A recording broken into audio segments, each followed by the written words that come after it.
2050 രാജ്യത്ത് 440 ദശലക്ഷത്തിലധികം അമിതഭാരമുള്ളവർ ഉണ്ടാകുമെന്നാണ് report. Medical ജേണലായ the ലാൻസൈറ്റിൽ പ്രസിദ്ധീകരിച്ച ആഗോള പഠന റിപ്പോർട്ടിലാണ് ഇക്കാര്യം സൂചിപ്പിക്കുന്നത്.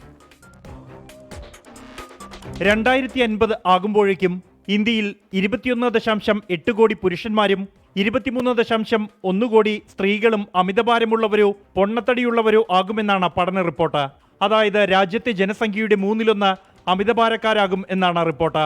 ദ ലാൻസെറ്റ് ജേണലിൽ പ്രസിദ്ധീകരിച്ച ആഗോള പഠന റിപ്പോർട്ടിലാണ് ഇക്കാര്യം പരാമർശിക്കുന്നത്. ലോകത്ത് അമിതവണ്ണമുള്ളവരുടെ എണ്ണത്തിൽ ചൈനയ്ക്ക് പിന്നിൽ ഇന്ത്യ 2ാം സ്ഥാനത്താകും. US, ബ്രസീൽ, നൈജീരിയ എന്നിവയാകും ഇന്ത്യക്ക് പിന്നിലുള്ള രാജ്യങ്ങൾ.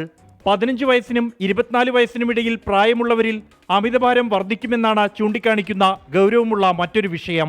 അമിതഭാരമുള്ള യുവാക്കൾ 1990-ൽ 0.4 കോടിയായിരുന്നത് 2021-ൽ 1.68 കോടിയായി വർദ്ധിച്ചു. 2050 ഇത് 2.27 കോടിയായി ഉയരുമെന്നാണ് റിപ്പോർട്ട് ചൂണ്ടിക്കാണിക്കുന്നത്. അമിതഭാരം, ടൈപ്പ് 2 പ്രമേഹം, ഹൃദയ സംബന്ധമായ അസുഖങ്ങൾ, ചില അർബുദങ്ങൾ എന്നിവയ്ക്ക് സാധ്യത വർദ്ധിപ്പിക്കുമെന്നും റിപ്പോർട്ടിൽ പറയുന്നു. ഇന്ത്യൻ കൗൺസിൽ ഓഫ് മെഡിക്കൽ റിസർച്ചിന്റെ സഹകരണത്തോടെയാണ് ഇന്ത്യയിലെ പഠനങ്ങൾ പൂർത്തിയാക്കിയത്. 24 ഡൽഹി.